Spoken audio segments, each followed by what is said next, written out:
कांग्रेस, एमाले, माओवादी मात्रै असफल भएनन्। यिनीहरू त असफल भइसके।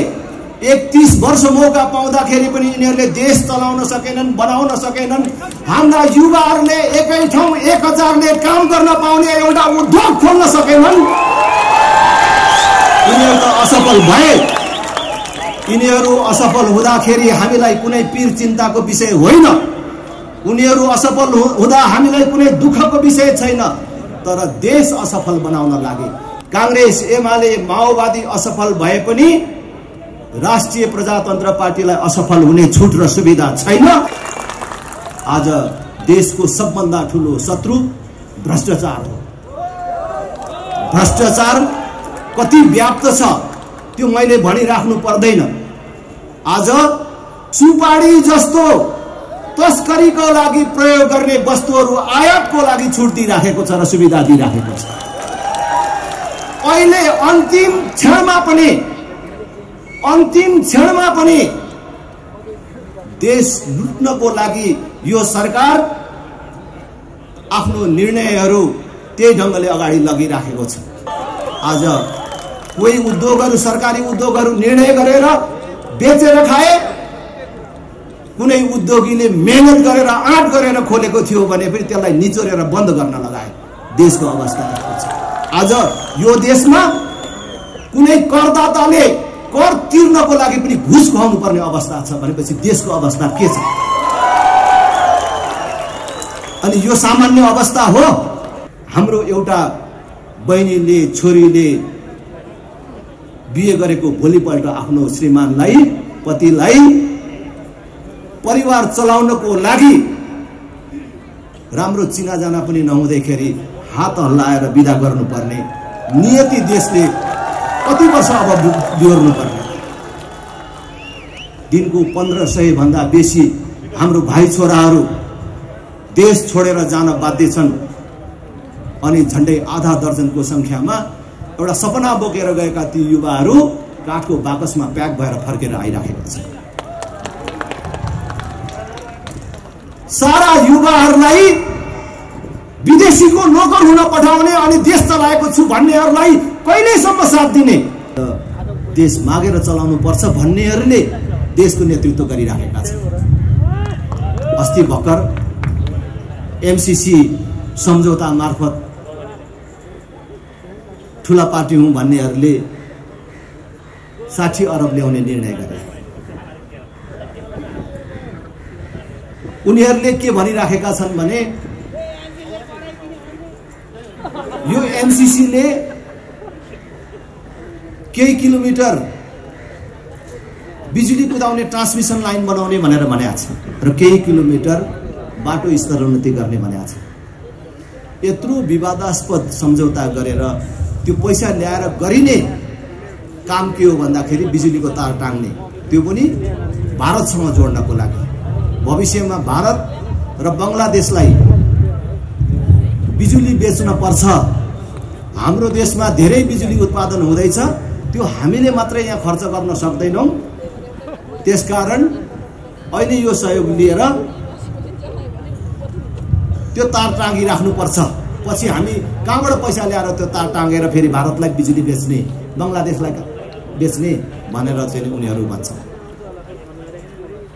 यसबाट पनि तपाईहरुले, खास गरी हाम्रो युवा साथीहरूले बुझ्नुपर्ने हो। आजको दिनमा हाम्रो बिजुली भविष्यमा भारतलाई चाहिन्छ भन्ने लाग्छ होला, तर दुनियाँमा यति चाँडो चाँडो प्रविधिको विकास भइराखेको छ कि आजै हामीले आविष्कार र नयाँ चीज भनेको चीज भोलि नै काम नलाग्ने भइराखेको छ। अहिले हामीले हिसाब गर्दाखेरि भविष्यमा भारतलाई बिजुली चाहिन्छ, हाम्रो बिजुली चाहिन्छ भन्ने हामीलाई लागेको होला, तर जुन बेला हामीले बिजुली उसलाई बेच्नु पर्ने बेला हुन्छ त्यति बेला भारतले आफै वैकल्पिक ऊर्जाको विकास गरेर तिम्रो बिजुली मलाई नचाहिने भयो भने के गर्ने? त्यसबेला त्यो तारमा के कुदाउने लगाउनुस्? 31 वर्ष देश चलाएर हेरेका पार्टीहरू मध्ये कुनै एउटा पार्टी र कुनै एउटा नेता निस्किएन जसले हाम्रो बिजुली कतै बेच्ने होइन, अब बिजुली हाम्रै देशमा खपत गर्ने। अहिले पनि कयौं घरहरूमा बिजुली पुगेको छैन, त्यहाँ पुर्याउने, किसानहरूको खेतमा बिजुली पुर्याउने। अब हाम्रो देशको अधिकांश गाडीहरू बिजुलीले चार्ज गरेर चलाउने, बिजुलीबाट चलाउने गर्छ। प्रदूषणको पनि अन्त्य हुन्छ। डिजेल पेट्रोल ग्यास पनि किन्नु पर्दैन। गाडी मात्र चलाउने होइन, अब हाम्रा आमा दिदी बहिनीहरूले चुलामा ग्यास बाल्ने होइन, बिजुलीले भात पकाउने, ग्यास भन्दा सस्तोमा बिजुली दिने।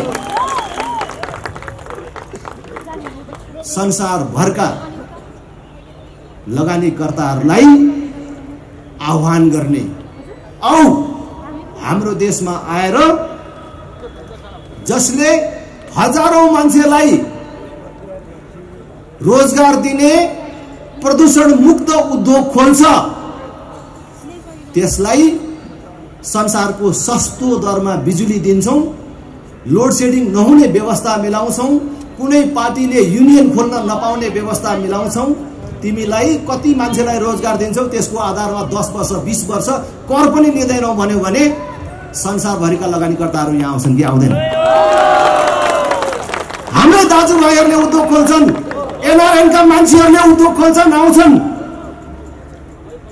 हाम्रो भाइ छोराहरूले 30-40 हजार रुपियाँको लागि अरब मलेसिया जानु पर्दैन, यही देश बन्छ। अनि हामीले बिजुली किन बेच्नु पर्यो? हामीले बिजुली किन बेच्नु पर्यो?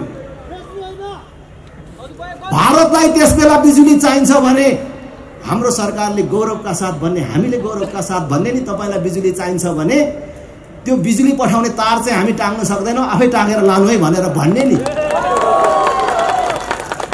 खै त त्यस्तो कसैले भन्न सकेन। त्यसकारण मैले भने यिनीहरू बाँझो परिसके, यिनीहरूको सोच बाँझो परिसक्यो। विदेशीको सहयोग नलिकन देश चल्दैन मात्रै होइन, यिनीहरूले देशको निर्णायकत्व विदेशीलाई सुम्पिए, यो कुरा उनीहरूले भनिराखेका छन्। विदेशीको सहयोग बिना देश बन्दैन, विदेशीको सहयोग बिना प्रधानमन्त्री हुन सकिँदैन, विदेशीको सहयोग बिना बनियो भने पनि टिक्न सकिँदैन भन्ने मानसिकता यिनीहरूमा गढ्यो, जसले गर्दाखेरि आज पुरै देशलाई दास मानसिकतातर्फ लगिराखेका छन्। त्यसबाट मुक्त हुनको लागि पनि यिनीहरूको विकल्प हामीले खोज्न जरुरी छ। तपाईहरुलाई थाहा छ, आज यिनीहरूले डिजेल, पेट्रोल, ग्यास जस्ता इन्धनमा आयात कम गर्नको लागि उनीहरूले के प्रयास गरेका छन्? कुनै प्रयास गरेको देख्नु भएको छ? राजेन्द्र, कुरा तिमीहरूको ठिकै छ, हाम्रो नेताहरूले काम नगरेकै हो। नेता हाम्रो भन्नु मात्रै, चोरै पो हुन्, बदमाश हुन्, भ्रष्टाचारी छ। तर के गर्छौ? राजेन्द्र? हाम्रो बाजेको पार्टी हो, बाउको पालादेखिको पार्टी हो, विद्यार्थीदेखि लागेको पार्टी। हेर, यत्रो नेभी तिरियो, पुलिसको कुटाई खाइयो, यत्रो जेल बसियो, के गर्ने? भोट दिने बेलामा आफ्नो चिन्ह भन्दा अर्कोतिर हात जाँदैन भनेर भन्नुहुन्छ। यो व्यथा अहिले मेरो कुरा सुनिराखेका कांग्रेस, एमाले, माओवादीका साथीहरूमा पनि होला। जबरजस्त गणतन्त्र, धर्म निरपेक्षता, संघीयता स्वीकार्दाखेरि हामीलाई के भनिएको थियो र आज देशको अवस्था के छ? आज यो गणतन्त्र, धर्मनिरपेक्षता, संघीयता आएको यो 15-17 वर्षको समयको कुरा मात्र होइन। 2046 सालको राजनीतिक परिवर्तनपछि निरन्तर रूपमा यो देश केही सीमित राजनीतिक दल र तिनका पनि केही सीमित नेताको मुठीमा कैद भएको छ। देश हामीले बुझ्ने गरी भन्ने हो भने कांग्रेस, एमाले, माओवादीको अघोषित गठबन्धनको शिकार भएको छ। यो 31-32 वर्षमा देश पूर्ण रूपले बेरोजगार उत्पादन गर्ने कारखानामा परिणत भएको छ। जुन देशको जनसंख्या 3 करोड पुगेको छ भन्न पनि अहिले तथ्याङ्क विभाग स्वीकार गरिराखेको छैन। अस्ति प्रारम्भिक प्रतिवेदनमा कति भन्यो, 2 करोड 92 लाख कति भन्दै थियो। जे होस्, जुन देशको जनसंख्या 3 करोड पुगेको छैन, त्यो देशको 50 लाख युवकहरू जो 18 वर्ष उमेर काटेका छन्, 50 वर्ष नागेका छैनन्, डाक्टरले जाँच्दाखेरि शरीरमा कुनै रोग नदेखिएका राम्रा र बलिया हाम्रा भाइ छोराहरू केवल परिवार पाल्नको लागि अरबको मरुभूमि र मलेसियाको जंगलमा पसिना बगाउन बाध्य छन् र वैदेशिक रोजगारीमा छन् भनेर भनिन्छ। दिल्ली, पंजाब, गुजरात लगायत भारतको विभिन्न भागमा रगत पसिना बगाउन बाध्य युवाहरूको संख्या यहाँ कसले हिसाब राखेको होला भने देशको अवस्था के हो सोझै अनुमान गर्न सकिन्छ। आज बैंकमा पैसा छैन भनेर भनिन्छ, बैंकले लगानी बन्द गरेको छ, ठुल्ठुला चेकहरू साटिँदैन भनेर भनिन्छ। के हो यो? के कुराको संकेत हो? नोट कहाँ गयो होला? नोट बैंकमा नहुनुको अर्थ कहाँ गयो होला? मान्छेहरू भन्छन्, जान्नेहरू भन्छन्, नोट काला व्यापारीहरू र 31 वर्षदेखि यो देशमा प्रजातन्त्र, लोकतन्त्र, गणतन्त्रको नाममा जनतालाई कैद गरेर झुक्क्याएर शासन गर्ने नेताहरूको घरमा थन्किएको छ भनेर भन्छ।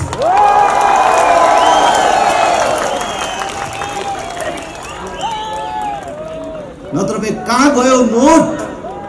र बैंकमा छैन। किन बैंकले लगानी गर्न सक्दैन? आज यो सामान्य स्थिति होइन। अहिले विकास निर्माणका सारा योजनाहरू रोकिएका छन्।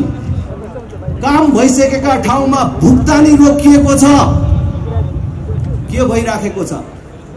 राष्ट्र बैंकले गुहार्दैछ गैर आवासीय नेपालीहरूलाई खाता खोलिदिनु पर्यो, पैसा जम्मा गरिदिनु पर्यो भनेर। आज डलर सकिँदै गयो, विदेशी मुद्रा सकिँदै गयो, कतैबाट आउन छोड्यो, भएको खर्च भएर सकिन लाग्यो। अब यही अवस्था हो भने अब धेरै समय धान्न सक्दैन भनेर सरकार भनिराखेको छ। तर त्यो सरकार अहिले पनि जनताका अत्यावश्यकीय वस्तुहरू मात्रै खरिद गर्ने अथवा भित्र्याउने, आयात गर्ने भन्नेमा लाग्नुको बदला सुपारी जस्तो तस्करीको लागि प्रयोग गर्ने वस्तुहरू आयातको लागि छुट दिइराखेको छ र सुविधा दिइराखेको छ। अहिले अन्तिम क्षणमा पनि देश लुट्नको लागि यो सरकार आफ्नो निर्णयहरू त्यही ढंगले अगाडि लगिराखेको छ। त्यसकारण म फेरि पनि भन्छु, देशको अवस्था सामान्य छैन। अब कांग्रेस, एमाले, माओवादी मात्रै असफल भएनन्, यिनीहरू त असफल भइसके। 31 वर्ष मौका पाउँदाखेरि पनि यिनीहरूले देश चलाउन सकेनन्, बनाउन सकेनन्। हाम्रा युवाहरूले एकै ठाउँ 1000ले काम गर्न पाउने एउटा उद्योग खोल्न सकेनन्। यिनीहरू त असफल भए। यिनीहरू असफल हुँदाखेरि हामीलाई कुनै पीर चिन्ताको विषय होइन। उनीहरू असफल हुँदा हामीलाई कुनै दुःखको विषय छैन। तर देश असफल बनाउन लागे, देश असफल बाटोमा गयो, त्यो हाम्रो चिन्ताको विषय हो। त्यसैले राष्ट्रिय प्रजातन्त्र पार्टीले गएको महाधिवेशनमा कांग्रेस, एमाले, माओवादी असफल भए पनि राष्ट्रिय प्रजातन्त्र पार्टीलाई असफल हुने छुट र सुविधा छैन। राष्ट्रिय प्रजातन्त्र पार्टीले यो जिम्मेवारी लिनुपर्छ भनेर हामीले नेतृत्व परिवर्तन गरेर नवीन राप्रपा बनाएर तपाईहरुको बीचमा हामी आएका छौं। हाम्रा अग्रजहरुको आशीर्वाद, तपाई जनता जनार्दनको साथबाट संकटमा परेको यो देशलाई त्राण दिने, मुक्त गराउने संकल्पका साथ हामी तपाईहरुको बीचमा आएको छौं। एकचोटी साथ र सहयोग दिनुहोस् भन्ने म अपील गर्न चाहन्छु। आज देशको सबभन्दा ठूलो शत्रु भ्रष्टाचार हो। भ्रष्टाचार कति व्याप्त छ त्यो मैले भनिराख्नु पर्दैन। आज देशमा कुनै उद्योगीले उद्योग खोल्न खोज्यो भने तपाईले राम्रो काम गर्न लाग्नु भएछ, तपाईको काम आजै हुन्छ र तपाईलाई कहाँ असुविधा हुन्छ हामी सहयोग गर्छौं भन्नुको बदला कसैले उद्योग खोल्न खोज्यो भने यी ठूला भन्ने पार्टीका नेताहरू र तिनका कार्यकर्ताहरू गाउँघरमा के गर्छन् र माथि सरकारमा बस्नेहरू के गर्छन् तपाईहरुलाई थाहा छ। हरेकलाई त्यो उद्योगमा अंश चाहिन्छ, शेयर चाहिन्छ। कसैले त्यो सबै गरेर खोल्यो भने पनि सबैले त्यहाँ युनियन खोलेर सबैले दुःख दिएर त्यो उद्योग बन्द गराएर छोड्छ। आज कोही उद्योगहरू, सरकारी उद्योगहरू निर्णय गरेर बेचेर खाए, कुनै उद्योगीले मेहनत गरेर आँट गरेर खोलेको थियो भने पनि त्यसलाई निचोरेर बन्द गर्न लगाए। देशको अवस्था के छ? आज यो देशमा कुनै करदाताले कर तिर्नको लागि पनि घुस खुवाउनु पर्ने अवस्था छ भनेपछि देशको अवस्था के छ? अनि यो सामान्य अवस्था हो? एउटा आमाले छोरा जन्माएर बल्ल छोरा हुर्कियो भनेको भोलिपल्ट आफ्नो काख रित्तो पारेर परिवार पाल्नको लागि छोरालाई अरबियनको नोकर हुन पठाउनु पर्ने बाध्यकारी स्थिति छ। देशभित्र गरी खाने स्थिति छैन। हाम्रो एउटा बहिनीले, छोरीले बिहे गरेको भोलिपल्ट आफ्नो श्रीमानलाई, पतिलाई परिवार चलाउनको लागि राम्रो चिनाजाना पनि नहुँदैखेरि हात हल्लाएर बिदा गर्नुपर्ने नियति देशले कति वर्ष अब बिहोर्नु पर्ने? दिनको 1500 भन्दा बेसी हाम्रो भाइ छोराहरू देश छोडेर जान बाध्य छन्। अनि झण्डै आधा दर्जनको संख्यामा एउटा सपना बोकेर गएका ती युवाहरू काठको बाकसमा प्याक भएर फर्केर आइराखेका छन्। सारा युवाहरूलाई विदेशीको नोकर हुन पठाउने अनि देश चलाएको छु भन्नेहरूलाई कहिलेसम्म साथ दिने?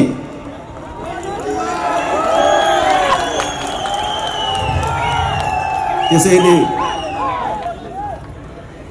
आमा बुबा, दिदीबहिनी, दाजुभाइहरू, हामीलाई अब समय छैन, हामीलाई पर्खने समय छैन। कुनै पनि पार्टी, कुनै पनि नेताले पटक पटक मौका पाउँदाखेरि पनि जनताले सम्झने गरी एउटा कुरा छोडेर जान सक्दैन। जनतामा आशा जगाउँदैन भने त्यसैलाई फेरि साथ दिइराख्नु भनेको त्यो गल्ती काममा आफू पनि सहभागी हुनु हो, देश बिगार्ने काममा आफू पनि सहभागी हुनु। म कांग्रेस, एमाले, माओवादीको आलोचना गर्न चाहन्न। तपाईहरुको स्मरणको लागि, तपाईहरुलाई बुझाउनको लागि मात्रै ती पार्टीहरुको नाम लिन चाहन्छु। अब कांग्रेस, एमाले, माओवादीलाई कति हेरेपछि यो देश बन्छ होला त? तिनका नेताहरूलाई कतिचोटि प्रधानमन्त्री र कति वर्ष म्याद थपिदियो भने यो देश बन्छ होला त? अब यिनै पार्टी र यिनै नेतालाई भोट दिएर देश बन्छ भन्नु भनेको यो देश बर्बाद गर्ने काममा सहभागी हुनु। यत्रो मौका पाउँदाखेरि देखाएनन्, अब फेरि देखाउँछन् कि भन्ने भूल गर्नु हुँदैन। हाम्रो पार्टीमा त हामीले संकल्प गरेको छौं। हाम्रो पार्टीको अध्यक्षको हैसियतले म तपाईहरुको अगाडि प्रतिबद्धता व्यक्त गर्न चाहन्छु। एउटा मान्छेले एक कार्यकाल होइन 2 कार्यकाल पाउँदा पनि देखाउन सकेन भने तेस्रो कार्यकालमा देखाउँछ? 5 वर्ष 10 वर्षमा देखाउन सकेन भने 11 वर्षमा देखाउँछ? राजेन्द्र लिङ्गदेनले वर्षक यो एक कार्यकाल भन्दा अध्यक्ष खाँदैन कोही राम्रो साथी निस्कियो भने कहिले राम्रो गर्दैछस् अरु थाम भन्यो भने अरु एक कार्यकाल भन्दा खाँदैन। 2 कार्यकाल भन्दा बेसी एउटा मान्छेलाई कति दिने हो? 10 वर्ष एउटा मान्छेको लागि पर्याप्त उले दुनिया बनाउन सक्छ, दुनिया बदल्न सक्छ। त्यसमा नसक्ने मान्छेले 10 वर्षमा सकेन, अब एकचोटि दिनु न भनेर 11 वर्षमा गर्न सक्छ। त्यसकारणले हाम्रो पार्टीले भनेको छ, अब अरूलाई दोष दिने मात्रै होइन, परिवर्तन आफ्नैबाट सुरु गर्ने भनेर अब हाम्रो पार्टीमा हामी चाहिँ टुङ्गो लगाएर आएका छौँ। पार्टी अध्यक्ष पनि एउटा मान्छेले 2 चोटि भन्दा हुन नपाउने, राप्रपाबाट प्रधानमन्त्री नै भइएछ भने पनि एउटा मान्छेले 2 चोटि भन्दा बेसी हुन नपाउने।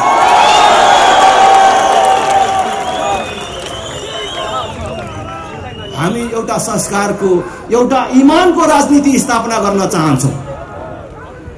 त्यसकारण म तपाईहरु सबैलाई फेरि पनि निवेदन गर्छु, कोही कांग्रेसी जनहरू हाम्रो कुरा सुनिराख्नु भएको होला, प्रत्यक्ष प्रसारण मार्फत कांग्रेस एमाले माओवादीमा रहेका धेरै दिदीबहिनी दाजुभाइहरूले पनि हामीलाई सुनिराख्नु भएको होला, राप्रपाले के भन्छ भनेर हामीतिर आँखा लगाइराख्नु भएको होला, कान दिइराख्नु भएको होला। मैले गाउँघरमा जाँदाखेरि धेरै कांग्रेस एमाले माओवादीका मित्रहरूलाई भेट्छु, अग्रजहरूलाई भेट्छु। उहाँहरूले भन्नुहुन्छ, राजेन्द्र कुरा तिमीहरूको ठिकै छ, हाम्रो नेताहरूले काम नगरेकै हो। नेता हाम्रो भन्नु मात्रै चोरै पो हुन्, बदमास हुन्, भ्रष्टाचारी छ। तर के गर्छौ राजेन्द्र? हाम्रो बाजेको पार्टी हो, बाउको पालादेखिको पार्टी हो, विद्यार्थीदेखि लागेको पार्टी। हेर यत्रो नेभी तिरियो, पुलिसको कुटाइ खाइयो, यत्रो जेल बसियो, के गर्ने? भोट दिने बेलामा आफ्नो चिन्ह भन्दा अर्कोतिर हात जाँदैन भनेर भन्नुहुन्छ। यो व्यथा अहिले मेरो कुरा सुनिराखेका कांग्रेस एमाले माओवादीका साथीहरूमा पनि होला। म भन्छु, अब हामीलाई समय छैन। मैले भन्दैछु, अब हामीलाई समय छैन। हामीले यही यथास्थितिलाई निरन्तरता दिइराख्यौं भने अब अरूलाई मात्रै दोष दिएर हुँदैन। यो देश बिगार्ने काममा हामी पनि सहभागी भएको ठहरिन्छ। अब यिनै पार्टीलाई भोट दिनु भनेको आफू बिग्रिनु मात्रै होइन, आफ्नो भावी सन्तति र देशको भविष्य समेत बर्बाद गर्ने काममा सहभागी हुनु हो। त्यसकारणले त्यो गल्ती नदोहोर्यौं भन्ने कुरा आग्रह गर्न चाहन्छु। म आजकल कल्पना गर्छु, यसो सम्झिन्छु, राप्रपाका साथीहरू थोरै भए पनि आजकल कति आनन्द साथ सुत्नुहुन्छ होला। आहा, मैले सम्झिन्छु, किनभने 62-63 को राजनीतिक परिवर्तनपछि जुन बेला हामीले यो देशमा राजा चाहिन्छ, हिन्दू राष्ट्र चाहिन्छ, यो 3 तहको सरकार चाहिँदैन भनेर भन्दाखेरि हाम्रो जिब्रो थुतिन सक्ने अवस्था थियो। हामी सामाजिक रूपमा बहिष्कृत भएका थियौं। दुनियामा जातीय छुवाछुत र भेदभावको अन्त्य भयो भनिएको बेला, संवैधानिक रूपमै कसैलाई जातको आधारमा छुवाछुत र भेदभाव गरियो भने त्यो दण्डनीय हुन्छ भनेर भनिएको बेला हामीलाई राजनीतिक रूपमा छुवाछुत र भेदभाव गरिएको थियो। हाम्रो साथीहरूले गाउँमा बहिष्करणको शिकार बन्नु परेको थियो, बिहे बटुलो जन्ती मलामीमा वञ्चित हुनु परेको थियो। त्यति कष्ट सहेर जोगाएको विचार आज भोट नदिए पनि कांग्रेस एमाले माओवादीका मानिसहरूले पनि त्यही ठिक थिएछ, राजा त चाहिने नै रहेछ, हिन्दू राष्ट्र चाहिने नै रहेछ भन्न थालेको देख्दाखेरि हाम्रो साथीहरूलाई कति आनन्द आइराखेको होला कि हामी ठिक बाटोमा हिँडेको रहेछौं, देश बचाउने र बनाउने विचार लिएर हिँडेका रहेछौं भनेर आनन्दले कसरी सुत्छन् होला भन्ने मलाई लाग्छ। भने अर्कातर्फ कांग्रेस एमाले माओवादीमा भएका, देश ठग्ने काममा सहभागी नभएका, कांग्रेस एमाले माओवादीमा भए पनि देशलाई माया गर्ने, देश बनेको देख्न चाहने मान्छेहरूलाई रातमा कस्तो ऐठन हुन्छ होला जस्तो लाग्छ। किनभने मानिसले दिउँसो आम मानिसको बीचमा आत्मालोचना गर्ने मौका पाउँदैन, आफ्नो बारेमा समीक्षा गर्ने मौका पाउँदैन। तर जब मध्यरात हुन्छ र बिउजन्छ मान्छे, त्यसबेला उसले आफ्नो बारेमा समीक्षा गर्छ, आत्मालोचना गर्छ। म पनि कहिलेकाहीँ राति छटपटाउँछु जब दिनमा कोही साथीसँग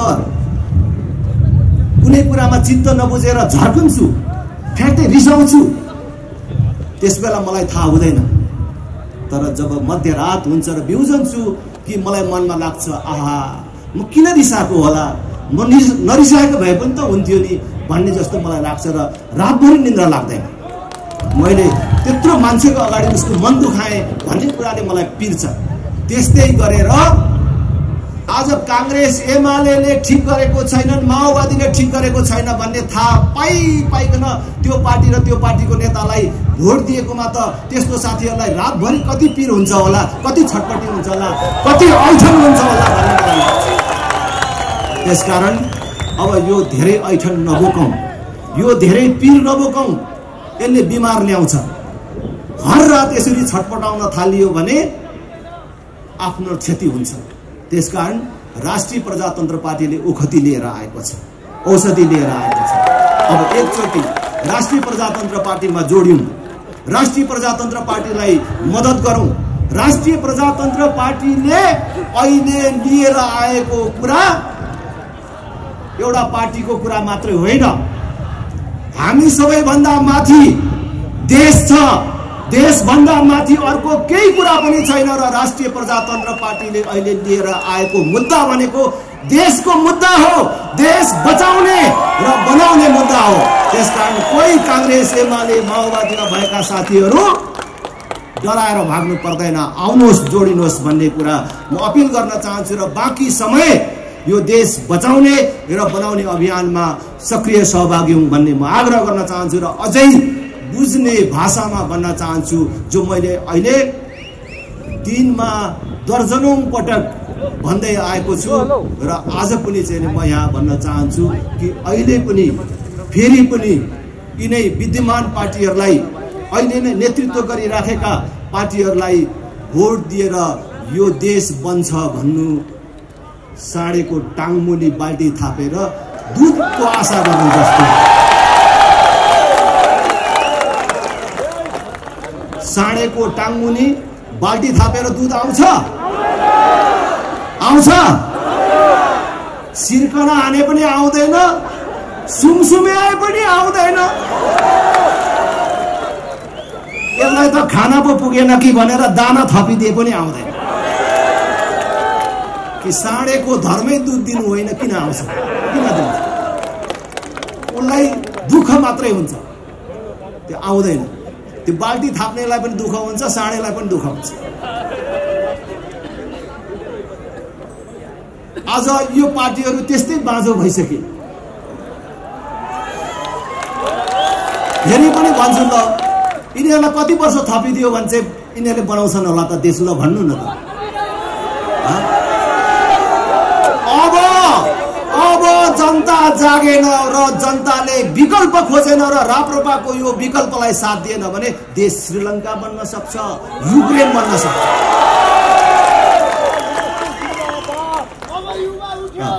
तपाईहरुले सुन्नु भएको छ?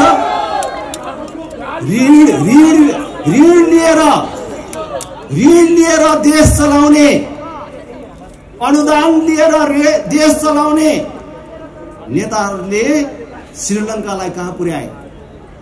अस्ति हाम्रो ज्ञानेन्द्र शाही भन्दै हुनुहुन्थ्यो, टमाटरको 1 केजी टमाटरको 1800 पुग्यो अरे। अस्ति बबिता बस्नेतले घटना र विचारमा लेख्नु भएको थियो, उहाँको साथी श्रीलङ्कामा हुनुहुन्छ अरे, घरमा पैसा छ अरे, किन्ने चिज छैन।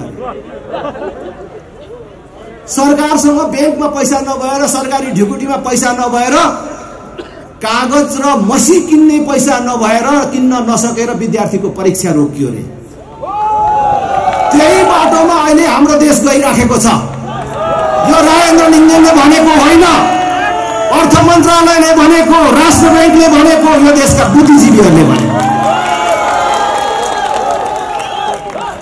अब हामी अहिले ठुलो पार्टी मानेका देशको सत्ताको साँचो दिएकाहरूले देश जोगाउँदैनन् भने जनता सडकमा आएर जोगाउनु पर्यो कि परेन? एउटा खुसीको कुरा, एउटा संजोग परेको छ यो चोटि। हामी सडकमै गएर यिनीहरूलाई उल्टाउन हामी बाध्य हुने थियौं, तर अहिले आवधिक निर्वाचन यही एउटै वर्षभित्र हुँदैछ। तीनटै तहको, स्थानीय तह, प्रदेश, प्रतिनिधि सभा। वैशाख 30 गते स्थानीय तहको निर्वाचन हुँदैछ। आउने हिउँदमा प्रदेश तथा प्रतिनिधि सभाको पनि निर्वाचन हुनेवाला छ। हामी तपाईहरुलाई,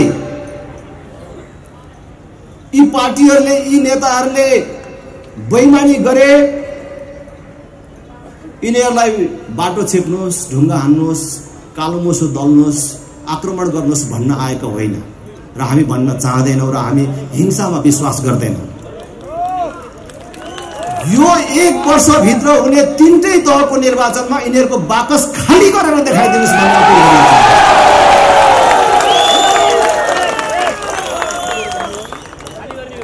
जनता यो कुनै पार्टीको गोठको गाईबस्तु होइन। जनता सार्वभौम छ, स्वतन्त्र छ, आफ्नो भाग्य भविष्यको बारेमा निर्णय गर्न सक्षम छ भन्ने कुरा यसपालि प्रमाणित गरेर देखाइदिउँ। कति भाग्यलाई दोष दिएर बस्नुहुन्छ? मेरो गाउँमा 5 वर्ष अगाडि भोट माग्न जाँदाखेरि, खास गरी आजको कचन कवलमा पाठामारी, केचना, बनियानी, बालुमाडी, घेराबारी, पत्थरिया जस्ता गाविसहरू थिए। त्यो ठाउँमा भोट माग्न जाँदा, भेटघाट गर्न जाँदाखेरि त्यहाँका मतदाताहरू भन्नुहुन्थ्यो, आकाशमा जब पानी पर्ने संकेतहरू देखिन्थ्यो, बादल मडारिन थाल्थ्यो, हेर्न राजेन्द्र, अब मजाले पानी पर्यो मात्रै भने पनि यहाँ त एम्बुलेन्स पनि चल्न सक्दैन। हाम्रो कोही दिदी बहिनीलाई सुत्केरी बेथाले चेप्यो र कसैलाई सर्पले टोक्यो भने अस्पतालको मुख देख्न नपाएर मर्नुपर्छ। पूर्व जन्ममा के पाप गरिएछ र यो ठाउँमा आएर बसिएछ हरे भनेर भन्नुहुन्थ्यो। अनि मैले के भन्थे उहाँहरूलाई, पूर्व जन्ममा कुनै पाप गरेर, पूर्व जन्ममा कुनै गल्ती गरेर श्राप पाएर तपाईले यो दुःख पाएको होइन। गएको चुनावहरूमा ठीक पार्टी र ठीक नेता चुन्न नसकेकोले तपाईले यो दुःख पाएको हो। मलाई लाग्छ मेरो निर्वाचन क्षेत्रका मेरा प्रिय आदरणीय मतदाताहरूको व्यथा देशको व्यथा हो। तपाई काठमाडौँमै बस्ने मानिसहरूलाई, यो उपत्यका वासीका पनि अनेक कथाहरू होलान्। को मान्छे आज खुसी छ? को मान्छे खुसी छ? व्यापारी खुसी छ? कर्मचारी खुसी छ? मजदुर खुसी छ? ट्याक्सी ड्राइभर खुसी छ? किसान खुसी छ? घर बार लगाएर खाने मान्छे खुसी छ? को मान्छे खुसी छ? सत्तामा बसेर लुटी राखेका केही मुठ्ठीभर मानिस बाहेक त तिनै पार्टीको कार्यकर्ता पनि खुसी छैनन्। त्यसकारण तपाईहरु सबलाई लाग्छ होला नि, आज काठमाडौँमा बसी भन्नु मात्रै छ। विश्लेषकहरू भन्छन् काठमाडौँ त अहिले कुनै आणविक भट्टी माथि बसिराखेको अवस्थामा छ, यो कुनै पनि बेला विस्फोटन हुन सक्छ भनेर भन्छ, कुनै पनि बेला बर्बाद हुन सक्छ भनेर भन्छ, सबतिरबाट यो खतरामा छ भनेर भन्छ। भनेपछि तपाईहरु पनि भाग्यलाई दोष दिनुहुन्छ होला। किन नेपालमा चाहिँ एउटा राम्रो नेता जन्मेन? किन नेपालमा चाहिँ एउटा राम्रो पार्टी आएन? के हाम्रो भाग्यमै यस्तै लेखेको हो, दुःख पाउन लेखेको हो कि के हो भनेर भन्नुहुन्छ होला। तर याद गर्नुहोस्, तपाई काठमाडौँवासी, उपत्यकावासीहरूलाई पनि म भन्न चाहन्छु, मेरो पार्टीको तर्फबाट भन्न चाहन्छु, दोष ती पार्टी ती नेताहरूको मात्रै होइन, तपाईको भाग्यको मात्रै होइन, दोष तपाईको हातको पनि छ।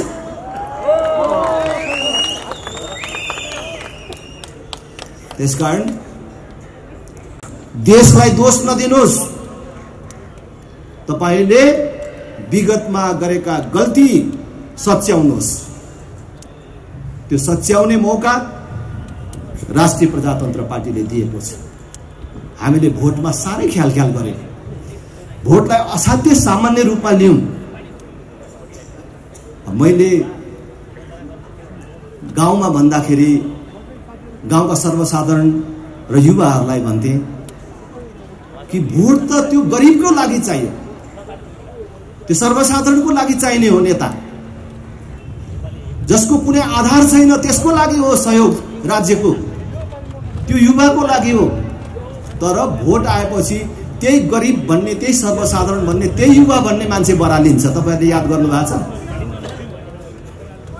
जब हामी गरिब बस्तीहरूमा जान्छौं के भन्छन्?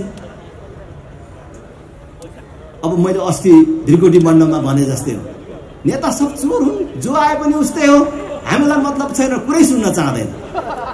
अनि त्यो गाउँको कुन चाहिँ बाठोलाई यो ठुलो पार्टी भन्नेले किन्छ, अनि त्यसले बोइलर र यसोमा सिध्याइदिन्छ। कसलाई दिए भन्ने पनि थाहा छैन, कसलाई दिए भन्ने पनि थाहा पाउँदैन। तर मैले सधैँ भन्ने गरेको छु, चुनाव त्यही गरिबलाई चाहिन्छ, नेता पार्टी त्यही गरिबलाई चाहिन्छ।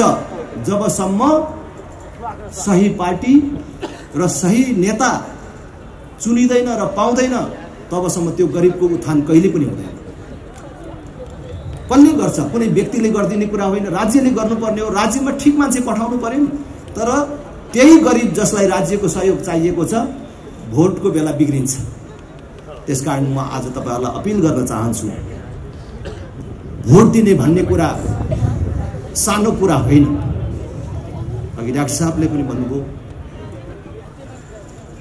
भोट दिने भन्ने कुरा त छोरी दिने भन्दा पनि ठूलो कुरा हो। कसैले भन्न सक्नुहुन्छ छोरी दिनु भन्दा अगाडि कति चोटी सोचिन्छ? एकचोटी, दुईचोटी, 5 चोटी, 10 चोटी होइन, 1000 चोटी सोच्नुहुन्छ। जब छोरी दिने कुरा सुरु हुन्छ, रातभरि निद्रा लाग्दैन, छोरी कस्तो ठाउँमा पर्ने होला भनेर। छोरी दिन लागिएको केटाको बारेमा अनेक ढंगले बुझ्नुहुन्छ। त्यसको बाउआमा के गर्छन्, त्यो केटो स्वयं के गर्छ, कति पढेको छ, जागिर छ कि छैन, आम्दानीको स्रोत के छ, त्यतिले मात्रै पुग्दैन। जाँडक्सी खान्छ कि खाँदैन, चुरुट बिडी खान्छ कि खाँदैन, त्यतिले मात्रै चित्त नबुझेर त्यसलाई अझै राम्रो बुझ छिटी घुमाएर हिँड्ने चलन छ कि छैन त्यसको भनेर सम्म पनि त्यति धेरै बुझेर दिएको ठाउँ पनि कहिलेकाहीँ लफङ्गाको फेला परिन्छ। कहिलेकाहीँ त्यति बुझ्दा बुझ्दै पनि छोरी लफङ्गाको फेला पर्छ। तर यदि तपाईले दिएको छोरी लफङ्गाकै हातमा परेछ भने पनि बिग्रिनेको हो तपाईको एउटा छोरी हो। दुईटा छोरी छ भने अर्को छोरीलाई केही फरक पर्दैन। तर तपाईले दिएको एउटा भोट गलत पार्टी र गलत नेतालाई परेछ भने पुरै देश बर्बाद हुन्छ। आज त्यही कुरा भइराखेको छ। त्यसकारण भोट दिने बेलामा सबै गम्भीर बनाउँ र अब भोट आइराखेको छ। भोट आइराखेको छ। आज देश मागेर चलाउनु पर्छ भन्नेहरूले देशको नेतृत्व गरिराखेका छन्। अस्ति भर्खर एमसीसी सम्झौता मार्फत ठूला पार्टी हुँ भन्नेहरूले 60 अरब ल्याउने निर्णय गरे। उनीहरूले के भनिराखेका छन् भने यो एमसीसी ले केही किलोमिटर बिजुली कुदाउने ट्रान्समिसन लाइन बनाउने भनेर भनेको छ र केही किलोमिटर बाटो स्तरोन्नति गर्ने भनेको छ। यत्रो विवादास्पद सम्झौता गरेर त्यो पैसा ल्याएर गरिने काम के हो भन्दाखेरि बिजुलीको तार टाङ्ने, त्यो पनि भारतसँग जोड्नको लागि। भविष्यमा भारत र बंगलादेशलाई बिजुली बेच्न पर्छ। हाम्रो देशमा धेरै बिजुली उत्पादन हुँदैछ, त्यो हामीले मात्रै यहाँ खर्च गर्न सक्दैनौं। त्यसकारण अहिले यो सहयोग लिएर त्यो तार टाँगिराख्नु पर्छ। पछि हामी कहाँबाट पैसा ल्याएर त्यो तार टाँगेर फेरि भारतलाई बिजुली बेच्ने, बंगलादेशलाई बेच्ने भनेर चाहिँ उनीहरू भन्छ। यसबाट पनि तपाईहरुले खास गरी हाम्रो युवा साथीहरूले बुझ्नुपर्ने हो, आजको दिनमा हाम्रो बिजुली भविष्यमा भारतलाई चाहिन्छ भन्ने लाग्छ होला, तर दुनियाँमा यति चाँडो चाँडो प्रविधिको विकास भइराखेको छ कि आजै हामीले आविष्कार र नयाँ चीज भनेको चीज भोलि नै काम नलाग्ने भइराखेको छ। अहिले हामीले हिसाब गर्दाखेरि भविष्यमा भारतलाई बिजुली चाहिन्छ, हाम्रो बिजुली चाहिन्छ भन्ने हामीलाई लागेको होला, तर जुन बेला हामीले बिजुली उसलाई बेच्नु पर्ने बेला हुन्छ त्यति बेला भारतले आफै वैकल्पिक ऊर्जाको विकास गरेर तिम्रो बिजुली मलाई नचाहिने भयो भने के गर्ने? त्यसबेला त्यो तारमा के कुदाउने लगाउनुस्? 31 वर्ष देश चलाएर हेरेका पार्टीहरू मध्ये कुनै एउटा पार्टी र कुनै एउटा नेता निस्किएन जसले हाम्रो बिजुली कतै बेच्ने होइन। अब बिजुली हाम्रै देशमा खपत गर्ने। अहिले पनि कयौं घरहरूमा बिजुली पुगेको छैन, त्यहाँ पुर्याउने, किसानहरूको खेतमा बिजुली पुर्याउने। अब हाम्रो देशको अधिकांश गाडीहरू बिजुलीले चार्ज गरेर चलाउने, बिजुलीबाट चलाउने गरिन्छ। प्रदूषणको पनि अन्त्य हुन्छ, डिजेल पेट्रोल ग्यास पनि किन्नु पर्दैन। गाडी मात्र चलाउने होइन, अब हाम्रा आमा दिदी बहिनीहरूले चुलामा ग्यास बाल्ने होइन, बिजुलीले भात पकाउने, ग्यास भन्दा सस्तोमा बिजुली दिने। संसार भरका लगानीकर्ताहरूलाई आह्वान गर्ने, औ हाम्रो देशमा आएर जसले हजारौं मान्छेलाई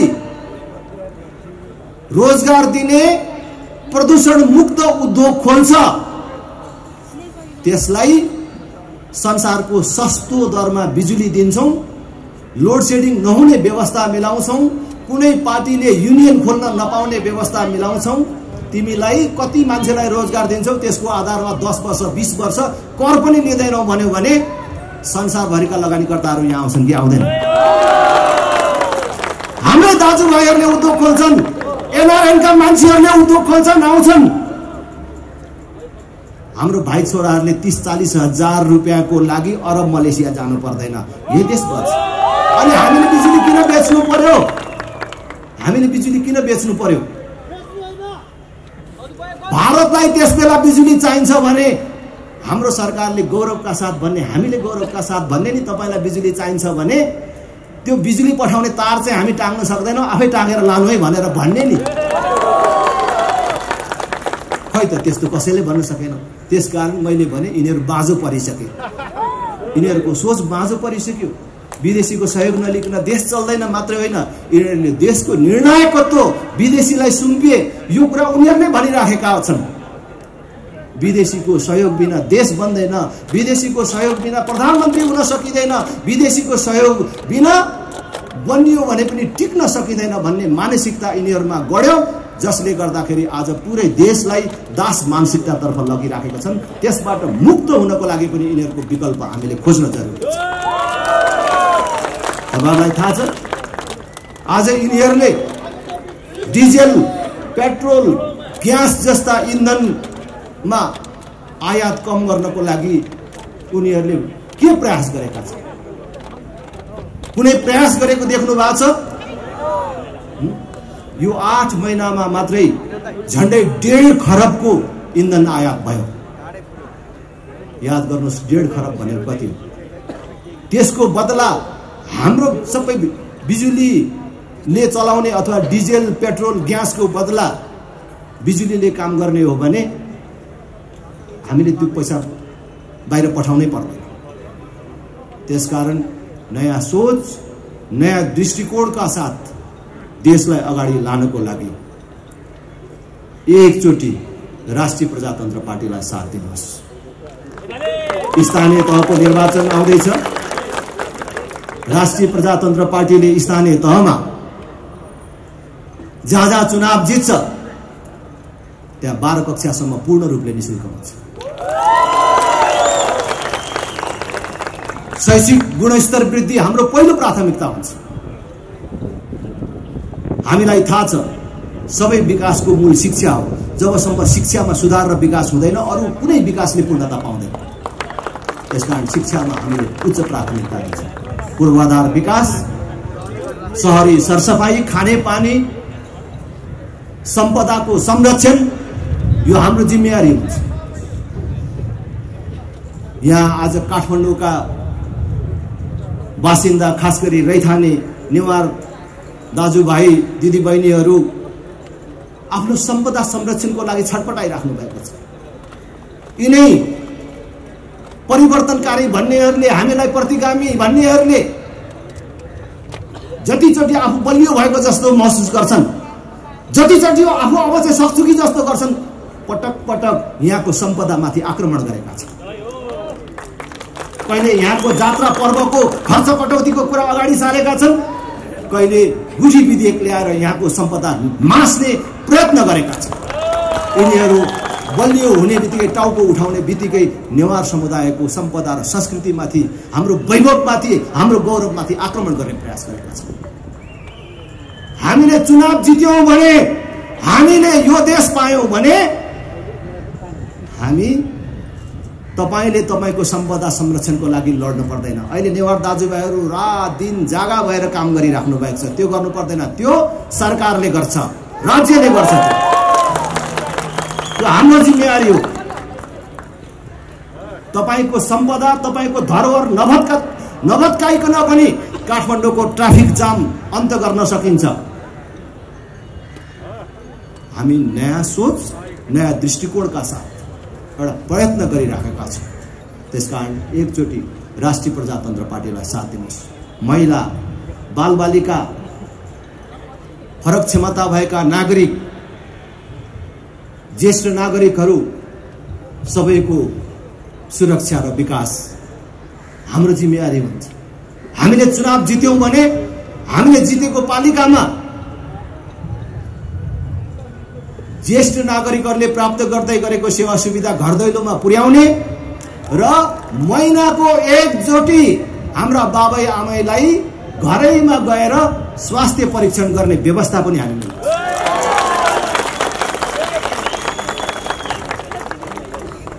आधारभूत स्वास्थ्य सेवाबाट कसैले पनि वञ्चित हुनु पर्दैन।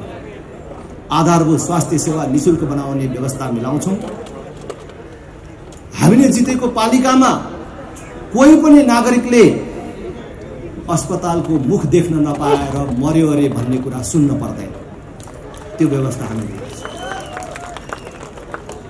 एकचोटि राष्ट्रिय प्रजातन्त्र पार्टीलाई मौका दिनुहोस्। हामीले जितेको पालिकामा सुशासन कायम हुन्छ।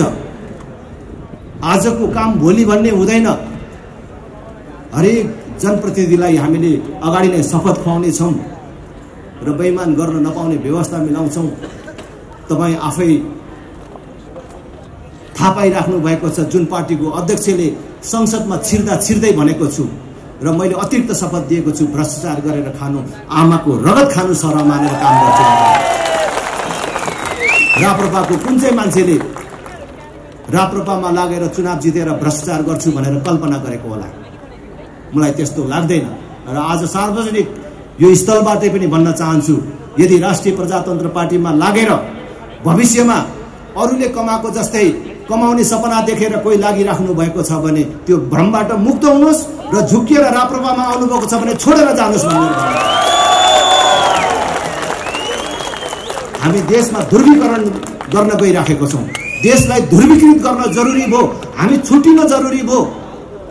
भ्रष्टाचार नगर्ने, देशलाई माया गर्नेहरू आफ्नै जीवनकालमा यो देशमा परिवर्तन र विकास देख्न चाहनेहरू राप्रपातर्फ आउने, अहिलेकै यथास्थिति ठिक छ, यो नै हो राजनीतिक दलले गर्ने काम, यही नै सबै ठिक छ भनेर भन्ने, राजनीतिलाई पेशा व्यवसाय मान्ने, राजनीतिलाई ओड्ने ओछ्याउने खाने भान्सा टोयलेट मान्नेहरू उता जानुहोस्।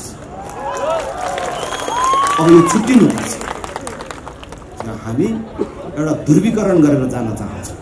त्यसैले तपाईहरू सबैलाई मेरो आग्रह छ, अनुरोध छ, एकचोटि राष्ट्रिय प्रजातन्त्र पार्टीलाई सहयोग गर्नुहोस्, राष्ट्रिय प्रजातन्त्र पार्टीलाई मद्दत गर्नुहोस्। राष्ट्रिय प्रजातन्त्र पार्टीलाई मद्दत गर्ने भनेको कुनै एउटा पार्टीलाई मद्दत गर्ने होइन। फेरि पनि भन्छु, यो देश बचाउने र बनाउने अभियानलाई मद्दत गर्नु र आफूलाई मद्दत गर्नु। कांग्रेसमा, एमालेमा, माओवादीमा भएका साथीहरू विभिन्न जिम्मेवारीमा हुनुहुन्छ भने, त्यो जिम्मेवारीले अप्ठ्यारो पारिराखेको छ भने राष्ट्रिय प्रजातन्त्र पार्टी तपाईहरुलाई जिम्मेवारी दिन पनि उदार छ। आउनुहोस्, नअल्झिनुहोस्। आजै हजारौंको संख्यामा अत्यन्तै विशिष्ट व्यक्तित्वहरू, आफै छुट्टै राजनीतिक दल खोलेर बस्नुभएका महानुभावहरू समेत राष्ट्रिय प्रजातन्त्र पार्टीमा समाहित हुनुभएको छ। यो आज देशभरि अभियानको रूपमा चलेको छ। त्यसकारण यो अभियानमा समाहित हुन कोही पनि नछुटौं भन्ने अपिल गर्दै म आफ्नो भनाइ टुङ्ग्याउ